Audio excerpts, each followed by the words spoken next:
కన్నేపల్లిలో చేయాల్సిన పత్తి వ్యాపారానికి నల్గొందపల్లి వస్తే ఎవడు చూస్తాడు, ఎవడు కాపలా కాస్తాడు? అంటే కడప జిల్లాలో కొంతమంది ఉద్యోగస్తులు ప్రభుత్వం అబాబు జాగ్రత్తగా ఉద్యోగం చేసుకోండి అని చెప్పని పంపిస్తే వాళ్ళు ఉద్యోగం చేయటం మానేసేసి వాళ్ళు పత్తి వ్యాపారం చేయటం వల్ల ఇవాళ కడపలో జరుగుతున్నటువంటి ఎన్నికల్లో ఈ అరాచకాలు, ఈ అకృత్యాలు, ఈ దాడులు, హింస పోనీ ప్రతి హింసలో ప్రతిరోజు జరిగే గొడవల్లో ఎవరన్నా కొత్త వాళ్ళు పాల్గొంటున్నారంటే కాదు. మొత్తం ఎవడైతే మొదటి రోజు దాడిలో ఎవడు పాల్గొన్నాడో, నామినేషన్ రోజు బెదిరింపుల్లో ఎవడున్నాడో, రెండో రోజు గొడవల్లో ఎవడున్నాడో, రెండో రోజు చంపడానికి ప్రయత్నం ఎవడు చేశాడు, మూడో రోజు ఆడే అంటే అన్ని గొడవల్లో కూడా వాళ్లే ఉంటున్నారు. దాని అర్థం ఏంటి?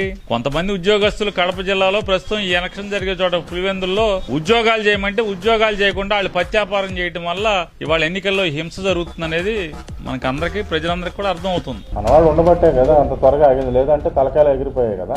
రమేష్ యాదవ్ అలాగే వేల్పుల రాము తలలు తెక్కకుండా, అంటే మామూలుగా అయితే ప్లాన్ ప్రకారం తలలు తెగిపోవాలనుకుంటా, తలలు తెక్కకుండా కాపాడినటువంటి ఇటువంటి అధికారులకి ఖచ్చితంగా పీపీఎంఎస్ లేదా పీపీజీఏ అవార్డులకి ఖచ్చితంగా వాళ్ళకి అర్హులు, వాళ్ళకి ఇవ్వాలి. నేను రాష్ట్రపతి గారిని కూడా కోరుకుంటున్నాను.